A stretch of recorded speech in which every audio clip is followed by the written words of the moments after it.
Okay, let's see here. Turn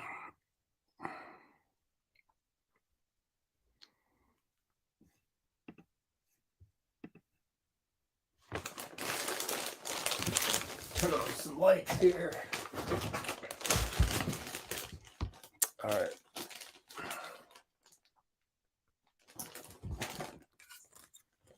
What's up, Dub Nation?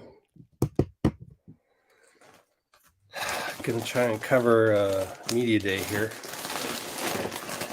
What will happen is, first of all, I'm opening up an Amazon package here to get some cough drops because I'm still 95% recovered from COVID. So a lot of water for today, a lot of cough drops. I'm not going to talk a whole lot, just show you the interviews and get the hell out of here. And then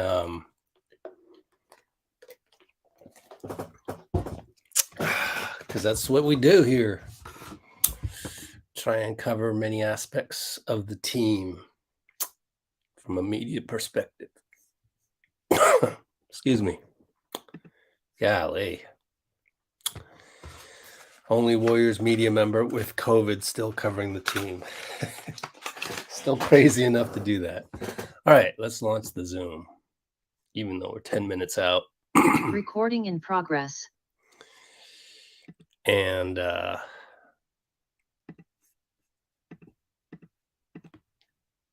recording stopped. Just gonna do this for you. So there. Get it all ready for you. Right, isn't it? Jeez. Oh yeah, okay. I guess I'll talk a little bit. Appreciate you guys. The last game, the best way to talk about the last game is that it was almost perfect adjustment to game one. First of all, you had Draymond. There were four things that I put in my video, actually, not in any particular order, but one of the four things was Draymond has to play better, just plain and simple. He wasn't as intense on defense in game one. And I think a lot of times what may frustrate you about our Warriors, I should write this down at the, what are we, the 3:25 mark. What frustrates me about our team is that sometimes we come out into a game, and this happened a lot against Memphis, happened a lot against Denver, really, and probably Dallas as well. You start the game and you're just really loose with the ball. You're throwing it around here and there, turnover. First quarter kind of sucks. That's kind of what we do. And it's almost like you just have to embrace it because that's the character of the team. It starts at the top with Steph. So Steph and Draymond, usually when they feel out teams, especially in game one, and this will probably remain so till the day they retire, or maybe not, maybe a few years before, they realize they're getting older and they can't get away with this stuff anymore. They just want to come out, hit some home runs. So I'm talking about game one, and I'm talking about a lot of first quarters in the previous rounds. See what they can get away with, because maybe the other team will fold and you barely put enough effort and you were kind of loosey-goosey and you get away with it. Problem is the Boston Celtics are not built that way. They are a far cry from the Dallas Mavs, mentally speaking, even though is totally different team, right? Totally different team. You can't even compare Dallas to Boston, really, because Dallas is completely built around Luka, and Boston is built around physical defense and then two dynamic all-world wings. So, Miami's built different. They have a lot of heart, um, but I think the Warriors probably, if they played Miami, just going on a tangent here, they might be able to get away with that loosey goosey stuff coming out the gate. So we didn't see any of that loosey goosey stuff out of the gate in game 2, right? Draymond, one of my 4 keys of adjustments, just played better out of the gate. Got the jump ball on Horford immediately. In game 1, if you saw my video, it's right here. If I go to, it's there were 4 things I mentioned. One was the obvious, Draymond had to play better. The other one was, let's see, let's go Warriors. The other was 5 more minutes, and we'll have Jordan Poole at the podium, by the way. The other thing was, do we kind of switch over to the mentality that Jason Tatum's a playmaker and is going to have 13 assists, and there are other guys that are going to hit threes? Or do we stick to all right, let me keep an eye on Jalen at all times. Let me keep an eye on Jason Tatum at all times, because that's what Steph was kind of doing off the ball. We were in zone one time, and I think it was like Derek White. He left Derek White open because Jason was at the top. The 3-2 zone already had Wiggins kind of out there, so he kind of shaded towards Jason, swing to Derek White, and Derek just goes right down the lane, although Steph was funneling him to Draymond. And then in game 1, Draymond was a little too low. He was like caught in the restricted area lots of times. You cannot double from the restricted area. So that was another thing Draymond had to play better on, which he did. But the whole philosophy of funneling a guy over rather than just staying in front of him because of the point of the attack, although that was a 3-2 zone. So anyways, what I'm saying is the other adjustment was to not make the adjustment on, Steve said it, he goes, that was an anomaly. It was an avalanche of threes by their bench players. So they stuck with the philosophy. So that was a sort of a non-adjustment. But that was the main thing, was that they still kept their attention on Jaylen Brown and Jason Tatum. For example, late in game 1, I saw a tweet somewhere. 3 minutes to go here. Let me show you the video that I made for that, just in case. So it's down here. You can tell by the font, the white font right here. So check out that video when you can. X's and O's, 4 adjustments. And then the third adjustment was to deploy Gary Payton. That was pretty obvious. And then the last one was to quite simply play more physical, which they also did. So they did all those things, and we have what we had in game 2, which was wonderful. Clay was already playing physical defense by the 4th quarter of game 1. He stepped it up, and he's been playing great defense ever since.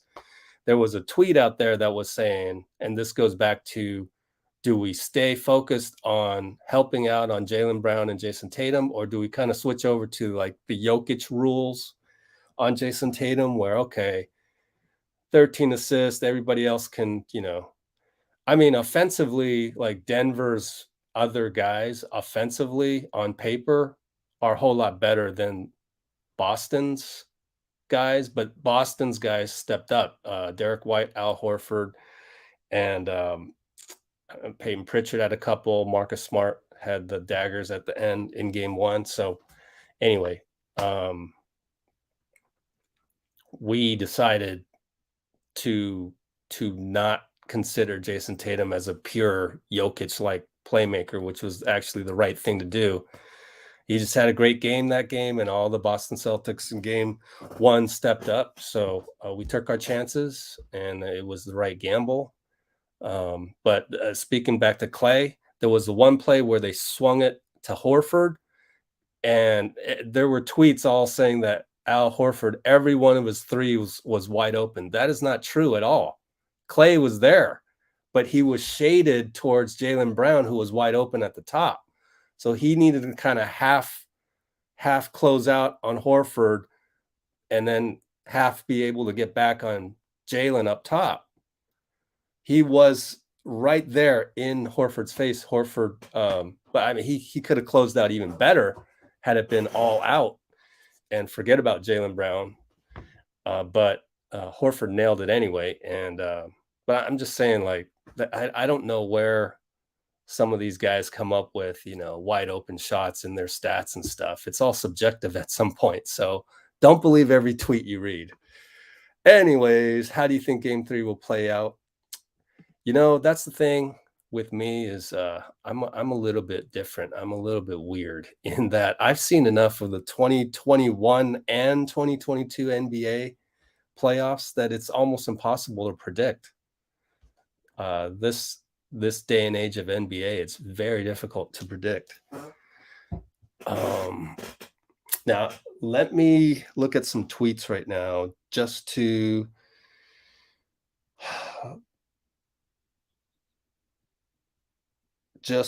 make sure we're on track here, because that's part of what I was doing was following all these tweets that are going on.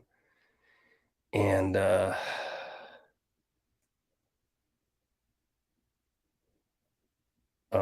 I don't want to lose sight of that. Jaylen Brown. So I'm going to collect some quotes from the Celtics. What's happening is the Celtics practice, did some shooting around, all that. And then they're at the podium right now. And then how they do it is then the Warriors will take the podium and then they will practice. So what will happen is we'll do all the video interviews here, as you see in my background. And then they'll take the court, and then that's when I log off and I start tracking all the behind the scenes videos from all the tons and tons of reporters out there. So let's see. Jason Tatum got asked about whether he's a superstar. I think in game 1 he proved he's a superstar. No doubt about it. I mean, what else do you want? Like, sure, they're gonna have a couple. He and mostly Jaylen Brown tend to turn the ball over a lot. They're only going to get better and better, which is the scary part. So they're still young, and I think there's no doubt both of them are superstars. I mean, when you perform like this in the playoffs and the finals, that pretty much anoints you a superstar. Jimmy Butler, superstar. So you could go down the line. Zach LaVine, not a superstar, hasn't proven it in the playoffs yet. Hasn't had really that opportunity, and sometimes that may not be his fault, could be the franchise's fault, but that's my definition of a superstar as they are talking about this on the podium as we speak. Jaylen Brown is saying, we're here to play basketball, so don't get caught up in all the antics of Draymond. That wasn't really, I mean, okay, you can call it whatever you want, label it antics, whatever. But I tell you, Draymond kind of got into Jaylen's head. He kind of did. So score 1 for Draymond. But as we've seen in the playoffs, you just never know what's going to happen. That doesn't mean that isn't an indicator of what's going to happen in game 3. So we got to just see what happens, roll the ball out there. So I'm not big on predictions. I know that's the thing that drives clicks, and I even saw today in my YouTube feed, Max, ESPN guy, Max Kellerman says, if the Warriors win game 3, it's over, and all of that. So make some declaration of a prediction. I'm not a Max Kellerman type. I just try to give you as much information as possible rather than entertainment. So let me see if Coach Nick wants to come on later. And let me get rid of this guy. Hold on. Just ignore the spam bots. That's the best we can do. Will GB2 get more playing time? I thought during the game that GP2 would swallow up a lot of Jordan Poole's minutes. But then Jordan also had a good offensive game. So if you were to ask Steve Kerr, he's probably going to say, "Oh, well, we'll play it by ear, based on the feel of it." Jordan Poole's here now. Again, Here we go. Remember name and affiliation. Let's go, guys. Recording in progress. On the left here in the first row, Jordan. Tomer Zarley from Clutch Points. Jordan, how have you, in your kind of short NBA career, learned to bounce back off of a loss and how to stay level-headed after a big win? Just continue to stay even-keeled throughout the entire process. Stick to my routine. I mean, as much as we would love to have great games, every game is just, not the nature of the beast. So go out there, stick to my regular routine, and then everything else will just take care of itself. Fourth row on the left. Jordan, We'll go on the left side. Jordan, why do you think GP2 is so beloved in the Bay Area, even though he's been there such a short time? I think just the energy that he brings, his character, how hard he plays. Especially in the Bay Area, we really accept that and we embrace that. I think as we can see with Loon, same kind of situation. So they just embrace him for the way that he plays and who he is as a person, and makes it pretty easy to do. Third row on the right. Oh, sorry. When you were coming into the game and he was behind you and they had the huge ovation, did you think that was for you or you knew it was for G? Definitely for G. Okay. Again, third row on the right. Hey, Jordan, what's been the biggest lesson you've learned in these, your first playoffs? Obviously, quite a different beast from regular season games. I mean, everything's a bit more meticulous. You're seeing teams for at least 4 games, the details, but also being able to lock in on specific matchups, adjustments, more so of the teaching aspect than anything. Just asking a lot of the older guys in the vet. So I think that would be something that stood out the most. We'll take 2 more questions.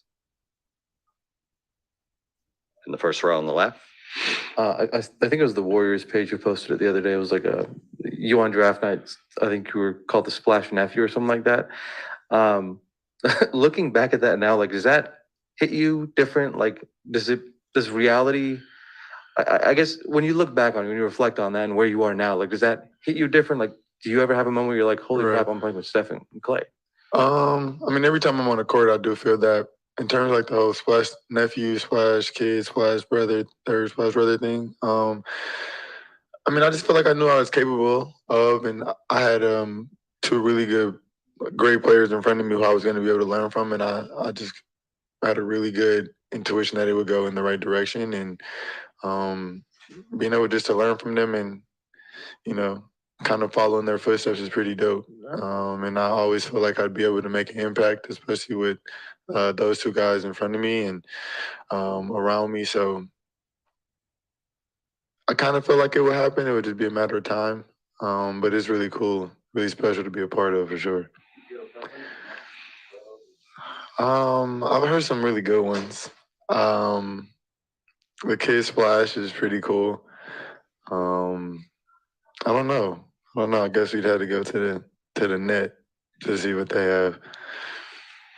Last question. Thanks a lot, Jordan. Recording stopped. Well, that was quick. They let him off the hook. Either that or everyone's at the Steve Kerr. Yeah. Andrew Wiggins will be up next in this room.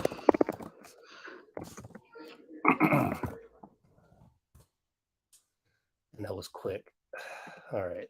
Hold on. I got to upload that.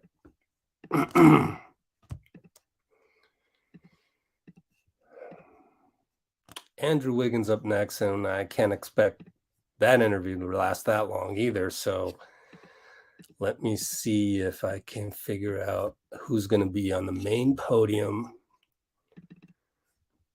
Because, you know, what I do is I cover all the rest because I already know everyone's going to be at the Kerr podium. So why don't we do the other one? And we'll have Draymond after Wiggins. So Draymond and Steph will go at the same time. The problem with that is that both of them are pretty generous with their quotes. So I don't think we're going to get any of Steph because Draymond will give us a lot, I think. But I'll try. We'll see. All right. So hello. Sorry for missing a lot of. You guys can feel free to repost any comments. What do you think will happen with Draymond? I think he'll. You know, I said this in my analysis. He's like Rocky Balboa, right? He's better the more times he gets punched. So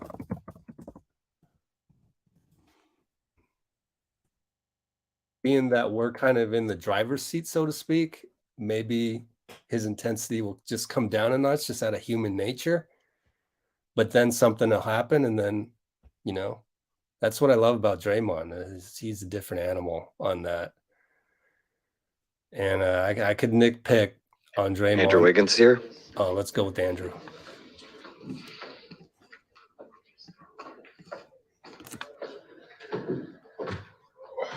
First question for Andrew. On the right side. Recording in progress. Hey, Andrew. NBA playoffs are always about two-way players, versatile players, typically wings. Seems as if the finals, even more so than that, it's been 15 years since a non-wing has won finals MVP. Why do you think the finals amplifies that to an even higher level, and how do you fit into the mix there?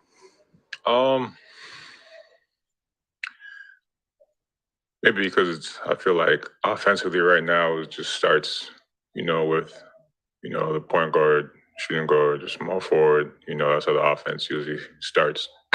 And same thing on defense, kind of, you're picking up full court.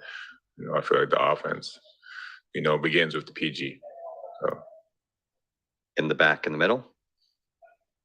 Yeah, Andrew, what do you think were the biggest defensive changes in that last game, especially with Gary's versatility to kind of guard multiple positions? I feel like that was a big one. GP on the court, he affects the game in so many ways.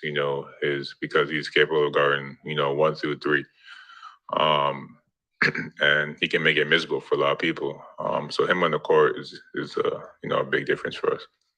Third row on the left, Gary. Andrew, what's the key to guarding Tatum? I mean, you had experience defending him over the years, and what's it like to defend kind of a guy who's as long as you are and kind of a physical kind of equal? It's tough. It's tough. You just gotta try to make it hard for him. He has a lot of stuff he can do. He can score at all 3 levels. So just try to be there and make it hard. 2 more questions in the first row, all right? Steve Kerr's kind of said all year long that they've kind of been telling Jordan the next step to his game is to work on his defense. What have you seen from him on that side of the ball throughout the course of the season? I feel like he has stepped up a lot this playoffs, and especially these first 2 games of the finals. I feel like he's done a solid job on defense. So. Third row on the right. Story of these finals through 2 games has been physicality. Obviously, you're not like a rah-rah guy. You're not getting in anybody's face, but deep down, not publicly, are you about that action? I just let basketball be basketball. Everything outside the court, I keep my life private. Final question? Okay, thanks. Thanks a lot, Andrew. Yeah. Recording stopped. So kind of the funny thing about that is that Draymond will be in here shortly.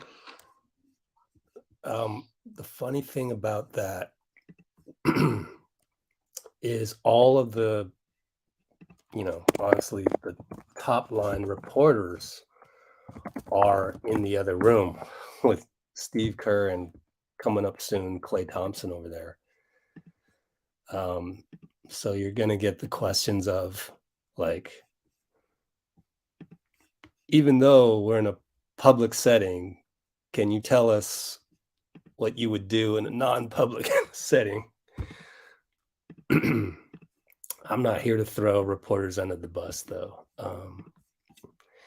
And then the question about Jordan Poole, unfortunately, didn't get a lot of good quotes out of that one because all he said was Jordan Poole's solid.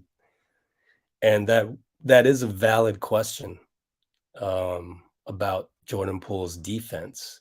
But you're not going to get much from Wiggins, and you're going to really have to have more of a sit down with him to try and probe a little bit. And Wiggins isn't, I mean, if you write an article about Jordan Poole's defense, Wiggins is supposed to be like, his quote will be probably 5% of it. Like, he's not going to give you much.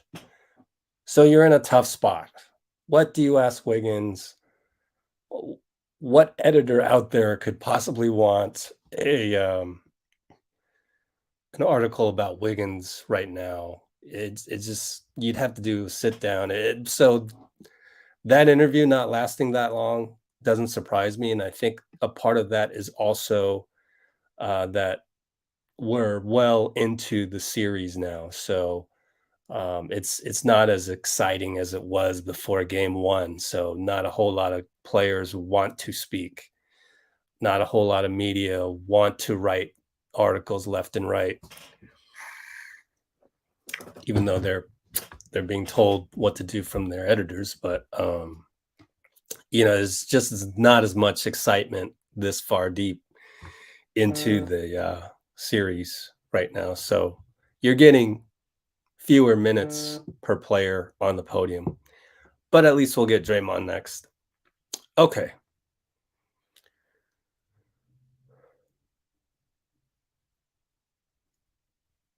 Yeah, want to see more Moody? That's going to be tough. Him and Kuminga. I kind of said it a little bit in my 4 adjustments analysis video, but if you look at all of the struggles that Jordan Poole has, being a third-year guy, and yeah, he's probably one of the worst defenders on our team. Don't mean to throw him under the bus, just stating factually. Moody's a great defender. He just doesn't have the experience part. Kuminga's a pretty good defender at 6'7" himself. He just doesn't have the experience part as well.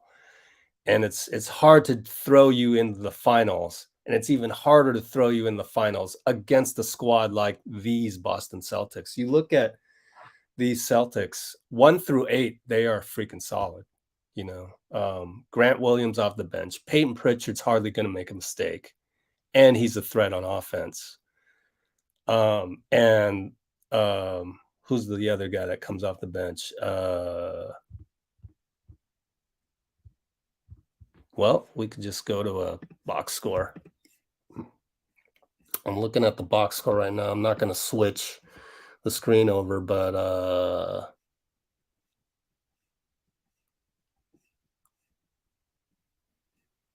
let's see. For Grant Williams, Derek White. Oh, Derek White's off the bench. My fault. Marcus Smart, the 1. Jalen's at the 2. Jason at the 3. Al Horford and Robert Williams are your starting 5. Obviously, Derek White is the 6th, 7th, or 8th guy. So Derek White, Pritchard, and Grant Williams. that's a solid, nut to crack. We're talking first and second unit. Now, Udoka had to throw Tice in there because it's going to be a long series, and we ate up Tice. So that was good for us in game 2. But Udoka has to move that chess piece because you can't play the entire finals with 8 guys like the Miami Heat did in the bubble, right? So if you want to wear your guys out like Miami did in the bubble, then just play your top 8 guys and they're pretty solid. But you can't do that normally. So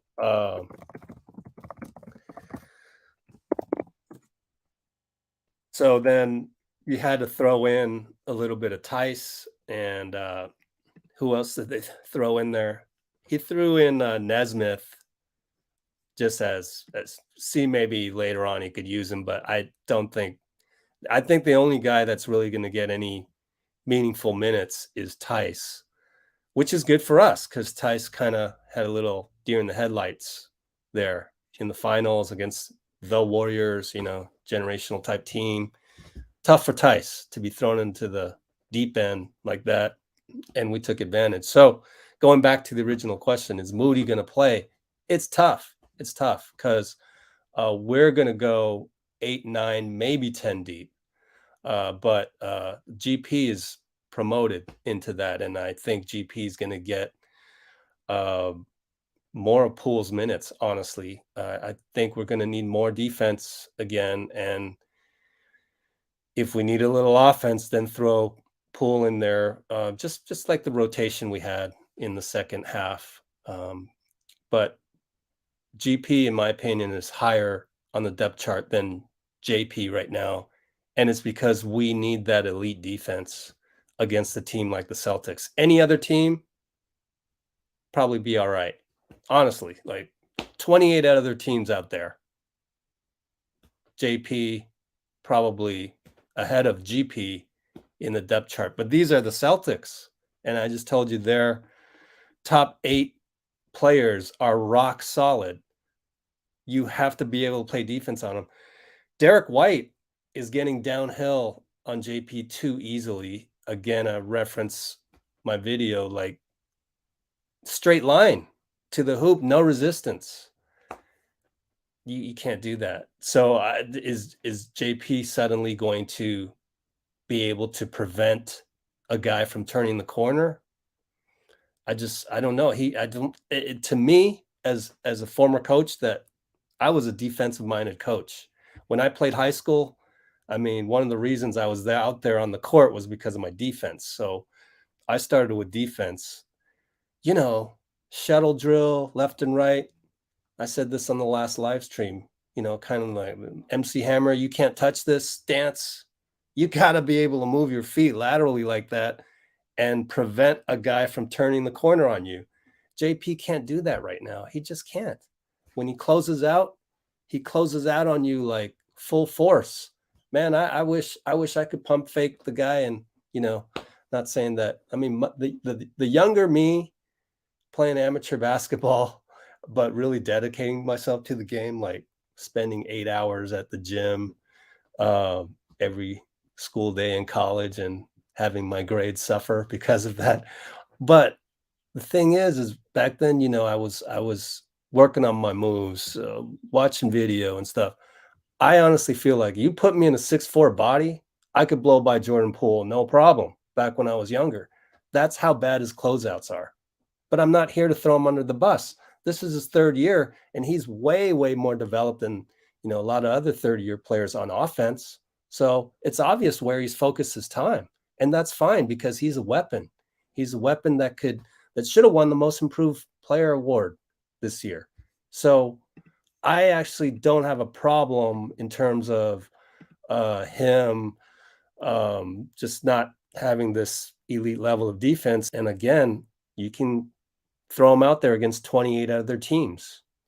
But against the Celtics, I can't have Derek White turning the corner on you every single time. So that's the depth chart right there. GP to me is ahead of JP, but we'll see. I could be wrong. Maybe we go into this game offensive focused. So I don't see Moody cracking that rotation. Great kid, high maturity, as you're saying. It's just that this is the finals and these are the Celtics. And how are you going to crack that rotation? So our rotation is going to be Gary. It's going to be Otto, right? It's going to be Jordan Poole. You have your starting five, then you have rotation guys: Gary Payton, Jordan Poole, Otto. Belly proved that he could play very well. So Moody is literally listed right after those guys on the last box score, and he is. You could put Moody as the 10th guy, but usually in close finals games, you're not going to play 10 guys. You're going to play 9 guys at most. So Moody's great, but he's on a team that has a lot of other guys in front of him, so it's not his fault.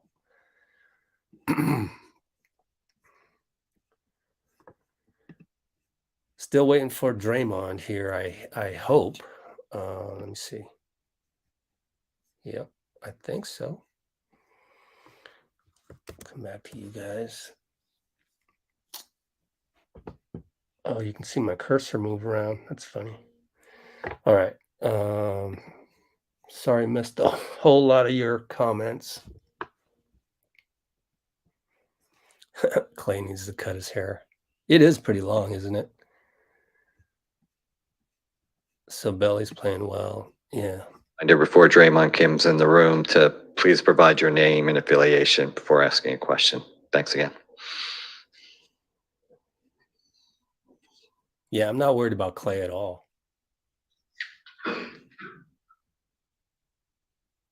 So Jonathan Kuminga's not going to get that many minutes either. I mean, something could change.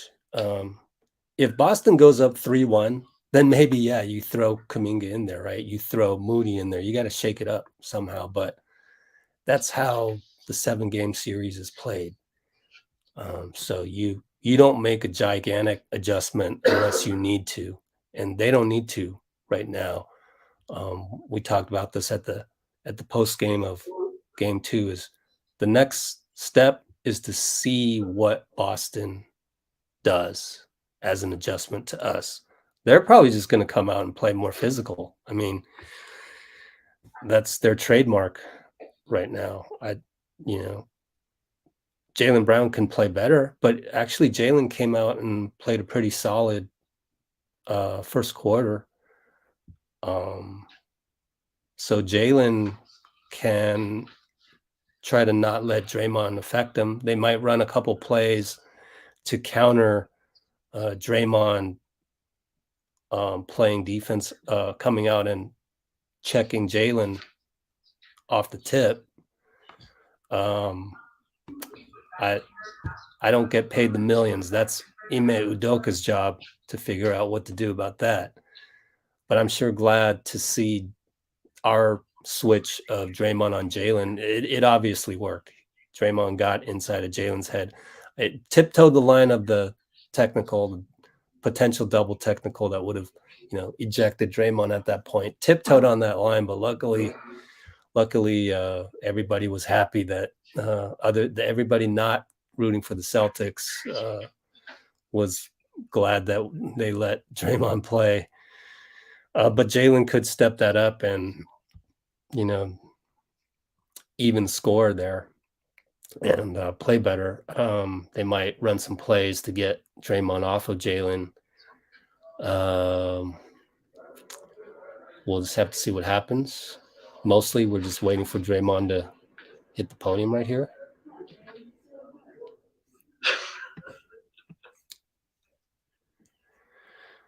Yeah, I'd be interested to see how Poole will try to improve his defense this offseason. That should be interesting to see.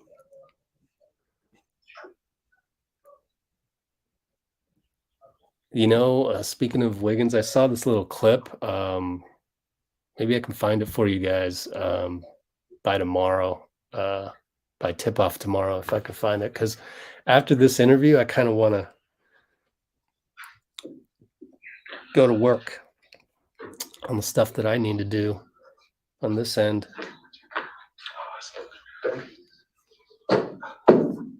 Oh, comes Draymond. We'll start off in the second row in the middle. Man, I thought you had on a Lakers Recording shirt. in progress. Prairie View A&M. One of my close friends went to Prairie View. Awesome. Dope. You went to Prairie View? I did not. Oh, respect. Michael Pina from Sports Illustrated. Draymond, the percentage of shots at the rim in this postseason is at a 20-year low and declining over the past 5 postseasons. I was wondering if you could just speak to how difficult it is to get to the rim, finish at the rim, and then defensively, the maybe increased priority of protecting the paint. Well, I think there's an increased priority in protecting the paint because three-point shooting is so good. And so it goes back to the Steph Curry effect. If you can constantly get into someone's paint, then it opens up, the world opens up. The three-point shots open up. And that's what everyone wants to take away in today's day and age. And then, I think the game's just much more athletic than it was before. Guys are more athletic, and it's just way tougher. Like Jason Tatum, 6'10", 6'11", wherever he is. He's a 2-3. Like Kevin Durant's 7 feet. He's really a 2-3. Like, yes, in the way the game has changed, you take Kevin Durant's a 3-4. Kevin Durant started his career as a 2. And so when you look at that, the overall length of guys in this league, and then you couple that with athleticism, and it just makes it so much tougher to get to the rim and finish. And I think that's a huge change in this game. And then also, teams are hunting more threes. And so even the priority for most teams, it is to get in the lane and kick out for a 3, as opposed to getting to the lane and finishing at the rim, or getting to the lane and getting to your mid-range. It's to get there and kick out, and I think that adds to the drop as well. First row on the left. Hey, Draymond. Tomer Azarli from Clutch Points. We were just talking to Clay, and Clay said that whenever he has a bad shooting night, he kind of YouTubes Game 6 Clay. That's his thing. I was curious, have you been around him when he does that at all? And do you have like a Game 7 Draymond that you YouTube whenever you have a bad game or something like that? I see your name, and I saw last night where you pointed out, or maybe 2 days ago, where you pointed out that there was a question I was asked about Kevin Durant, and that's why I mentioned him. So I want to say thank you for your honesty and for your duty to this job. I know the world that we live in now is all about clickbait, and people will cut the question off so that they can try to make it appear as if I'm just up here talking about Kevin Durant like I don't have anything else better to do in my life. So I want to say I appreciate you and just upholding the integrity of media, because when I speak about the new media, that's what I'm speaking about. The integrity of this business has been lost, and bringing that integrity back to this business. So I want to say thank you on your work. That was incredible, and I appreciate that. As far as Game 6 Clay, I haven't seen him YouTubing it, and the reality is, if I did, we'd probably make fun of him. So it's probably good that I haven't.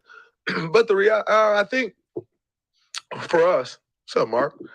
I think for us, you tend to go back to those experiences. You tend to draw from that, and because ultimately, when you think about things like from our perspective, especially a shooter like Clay, you always hear the term, get to the free throw line or get a layup, because you just need to see the ball go in the rim. It's not always that simple in the game. And so if you can go back to that and like, just a reminder, like, I know I can do that. I know what I'm capable of.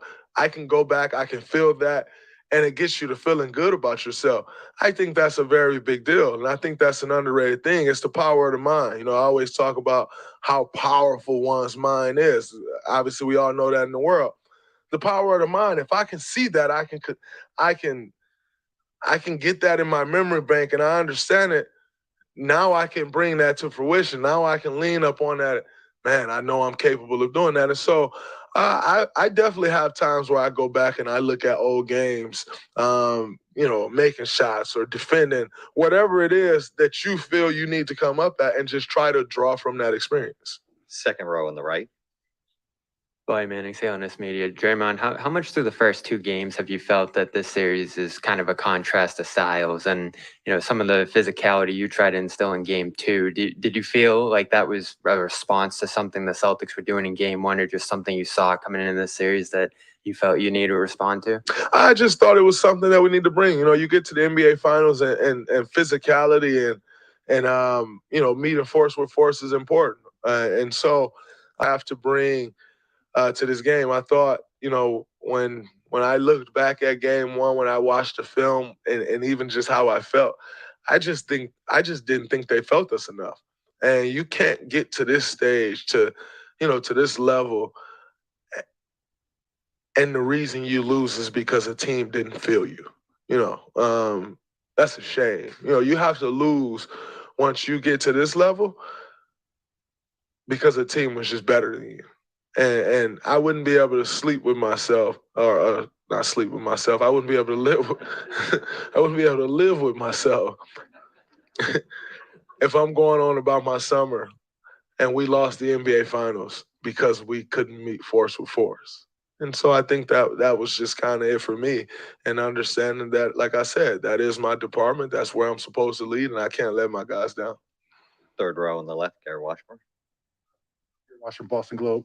Is there an art to trash talk? One. Secondly, when a young guy comes and plays against you, and it's obvious he either models his game after you, or he might even say, man, I watched you growing up, and you talk trash to him, is that fresh meat for you, and is there times you just say, I probably shouldn't have said that? There is an art to trash talking. If you grew up in Saginaw, Michigan, it's naturally given to you.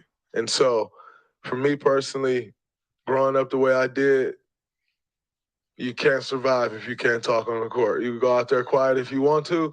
You can play as good as you want. If you're quiet, they're going to think you're soft. They're going to keep trying to bully you.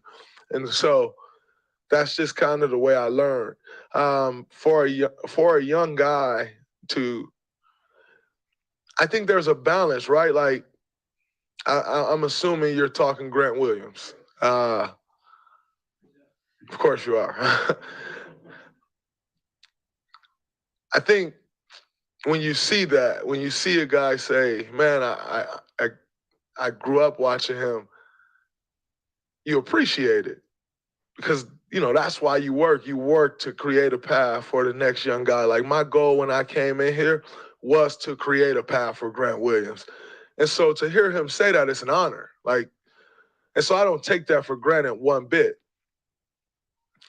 When a guy comes and when you say that and then you start talking junk to me, then yes, I'm going to say something about that, of course. But I didn't say anything about that game one because he wasn't talking to me. I'm not going to go watch his press conference where he gives me props, where he appreciates my game, and then go throw it in his face. That's whack to me. I'm not doing that. That's just not how I roll. LeBron James, when I was wearing LeBron James sneakers in my first 1, 2, 3 years and playing against him, he didn't throw in my face dude, you got on my sneakers. This is just not something you do. Once he started going at me and it got chippy and, he's yap, yap, yap. And all right, bro, you can't say that and then come and say this. That just doesn't add up to me. So then you just go wherever you got to go. And for me, that's where I'm going. Do I feel like, no, man, I shouldn't have said that. That was too, nah. It's the heat of the battle. You out there on the court. You get to feel sorry for him or yourself if you want to. It's going to turn on you. So, no, you just keep it moving. Third row in the middle. I'm also someone who, things happen on the basketball court. Things are said on the basketball court. It's the basketball court. I then leave the basketball court. I go home to my life, my normal life. But, I am not one that's like, oh, man, such and such did this on the court, and now I need to feel the way it's the basketball court. Last question in the middle. Joseph Pavone, CLNS Media. Draymond, along those lines, who's a player that you saw growing up that may have taken that out of you in terms of like giving you that tenacity, that aggressiveness? Two guys that were talking after game two was Gary Payton and Cedric Maxwell, and they talked about that. They got a glimpse of that old school trash talk and physicality basketball that they both, lived. And I'm wondering, obviously, that's been part of your game for a long time now, but is there someone in particular that inspired that, or where did that originally come from, I guess? No, I think it just comes from growing up in Saginaw, playing at Vest Park, playing at the Civitan Recreation Center. Obviously, and growing up, I watched guys like Gary Payton, Rasheed Wallace. I watched all those guys and how they went about their business. Dennis Rodman, you've seen those guys over the years, and I have a huge appreciation for Uncle Oak. How he enforced things. Like that's a part of the game. Like that is a skill, and so I have a huge appreciation for those guys. I saw what Cedric Maxwell said, and one thing that baffles me about the '80s or the '90s or whatever you want to call when basketball was so much more physical is some of the guys that be talking weren't the guys that was punching people. Like they act like guys was just walking around the court like I'm hitting this guy in the nose. There were a few guys back then that would lay you out, that would knock you out, that would foul you and get thrown out the game. Bill Laimbeer, Rick Mahorn, but everybody running around acting like they were that. Y'all were getting bullied, and so it baffles me when every guy, just because they played in the '80s, just because they played in the '90s, is like, man, if you played in our day, you get knocked out. Like, nah, not really, because it wouldn't be you. So, okay, you saying Rick Mahorn would have knocked me out. Rick Mahorn probably knocks you out. Like, Bill Laimbeer probably lays you out. So were there enforcers of that time? Of course. Would they have knocked you out? Of course. Their fine was also $2. Like, it's just not the same day and age. If I go knock somebody out, I probably get fined $1 million. Like, it just don't work the same. And so, when guys get to making these comparisons or talking about, oh, if you played in this day and age, like, yeah. And if you played in this day and age, you would have had to be way more skilled than you were. And it's just different, like comparing the physicality to the game and everybody acting like they were just the most physical and brutal enforcers. It's like everybody acting like they shoot the ball like Steph Curry today. It's like, then it was physical. Now it's shooting. Everybody can't shoot the ball. Imagine me in 20 years like, man, if you played in my day, you had to shoot. Guys did shoot better and more. But that don't mean you shot that well. And so it just baffles me when guys get out here talking and they ain't got, we got YouTube and you can pull up them highlights and they ain't got no YouTube fights. Like, you see them on the court getting bullied, but they talking about you and got punched in the face. These people be killing me. Y'all enjoy y'all day. Thanks a lot, Draymond. Thanks a lot, everyone. Well. Recording stopped. Draymond Green. Every single media session with Draymond Green is a delight. And it's not just those particular quotes, it's the whole damn thing. Like, he was up there for a good, 15 minutes compared to Wiggins, 2 minutes, and Jordan Poole, 2 minutes. So you really get your money's worth. And, the irony, there's a balance to everything. There's a balance to me. The guy that he said did a good job of making sure that it wasn't all about Draymond, talking about KD and all of that. Well, he also posted a minute and a half clip of Steph Curry missing shots, and Clutch Points ran that as, oh, Steph had an unusually bad shooting night at practice or shooting day at practice. What about the other, 8 minutes Steph shot around. So talking about how, yeah, he didn't clickbait the Kevin Durant reference, but then he clickbaited the Steph Curry missing a ton of shots at practice thing. So, but I'm more entrenched in media than Draymond is. Draymond is only going to get all this stuff. I see everything. So, so I know. Anyway, we're done with that part, and I think I want to just oh my gosh, and that Babers, we got a Babers here. No way. That's incredible. That's incredible. And I gotta screenshot this. Oh my goodness, what an honor. What an honor. Do you want to come on the live? You're welcome to join us if you want. But I tell you what. Oh, we got a resident savage message held for review. Oh, okay. I'll let you say that. I just cleared your comment right there. Royalty. I mean, I'm just assuming it could be Ned Babers might not actually be related to Dream. I mean, who knows? I don't know for sure. But if you are, you're welcome to come on the live, and I'll see immediately if you look like Mary and Draymond, and we'll know for sure. But it's a pleasure to just talk Draymond. Man, that was a great interview, wasn't it? Man, that was great. And did you guys see, speaking of Saginaw, did you guys see Darvin Ham? He had that quote from his introductory interview as Lakers' new head coach, where they said, I forgot what the question was, but his response was, I'm from Saginaw. I was accidentally shot in the face one time. I'm not afraid of anything. Either you recover. There was even better part of the quote where it said, either you, I'm going to butcher it. Let me look it up. Twitter search. Let's throw up.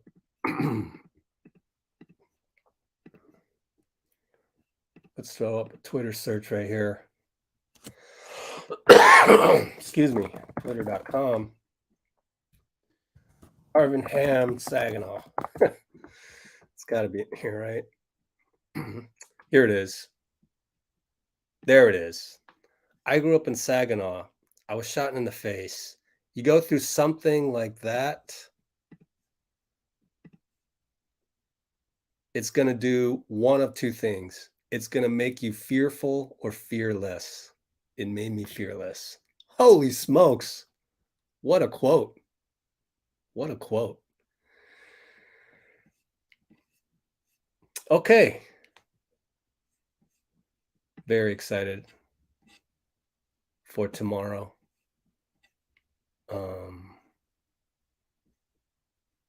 Yeah. Oh, you know what? Julia brought up an excellent point right now. We're at the near 58-minute mark.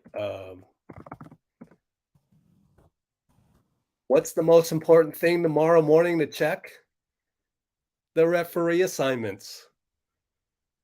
If it's Kane Fitzgerald, it's not going to be Tony Brothers because he reffed the last game. And as I was harping all night long, Tony Brothers to me is the best ref in the NBA.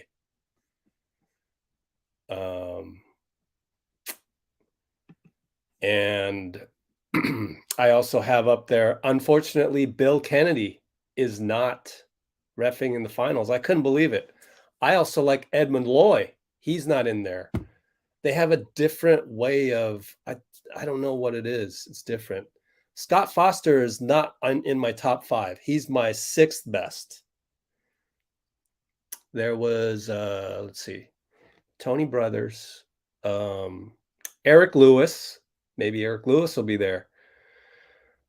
I like Edmund Loy. I like Bill Kennedy, and I like maybe Scott Foster was my fifth. So I'll bet you Scott Foster. He's in protocols right now, so maybe he'll be all right to go next game. But if not next game, then Scott Foster will be in the in game 4. By the way, another little bit of trivia. I know that there's some journalists out there that go, oh, they're gonna definitely, things are getting chippy now, or they're gonna put Scott Foster assigned in the next game. They assigned the first 4 games. They pre-assigned the first 4 games, so they're not going to switch around any of the first 4 games. So unless like Scott Foster, if he had COVID, then they got to switch it around. But they don't do that until game 5, 6, and 7, where they feel that, oh, Scott Foster would be good for this one or that one or the other thing. That doesn't happen in the first 4 games of any series. So if you heard otherwise, they don't have their facts straight. All right, time to log off. Where are we? Celtics are 0-5 this playoffs when they commit more than 6. Oh. Yeah. And GP2 will help out in that regard. Let's check out his steals. GP3 steals, 0 steals there, even though we had 15 steals that game.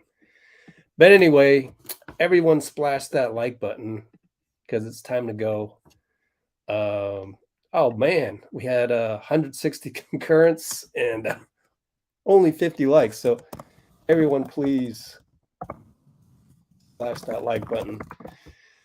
I would like to do a giveaway today, but I'm out of time and I'm still recovering from COVID, as you can tell, coughing every other minute. So I got to go kind of prep the Draymond video, and I got to get the Steve Kerr, Steph, and Clay videos up as well, and all of the practice video that's going on right now. So I'm going to have to leave you right now, but come back to the channel in a few hours and you can catch up on everything from the day. But I try to come on live right now just to give you a taste. And I think we got our money's worth with Draymond right there, pretty much live. That was awesome. So Delane, we'll see you tomorrow. Yeah, all things considered, the refs are doing a pretty good job. It's a tough job to ref. You know me, I got my gripes. I got my gripes on the, oh, review this, review that. Is that a flagrant elbow to the face, accidental or not, blah, blah, blah. The list goes on and on and on. And I have my problems with that. But overall, I do realize that it's a tough job. It's a tough job out there. So thank you, Roland, for getting rid of that. Oh, yeah, and Jabs is absolutely correct. Bob Myers went on 95.7. Refs have never cost them the game. Oh, yeah. Well, yeah, the refs haven't. Only Kiki Vandeweghe. But then Kiki Vandeweghe ruling the kick as a, whatever it was, flagrant 2, which then got Draymond suspended for game 5. That is suspect, but Kiki's not a ref. So technically Bob Myers is correct. And then had that not happened and we won in 2016, then the whole KD thing wouldn't have happened. And that was possibly the greatest team ever assembled. So we can't look in the past like that. No more what ifs. All right, thanks guys. Let's get out of here. Thank you, Roland. See you guys tomorrow. What we got? What, it's 11 right now, so add 6 more hours, so 30 hours from now. See you in 30 hours. Splash the like button on the way out. Take care, people. Thank you, Julia. Hope to see you on the live stream as well. All right, everybody. Take care. 3, 2, 1. Let's go Warriors.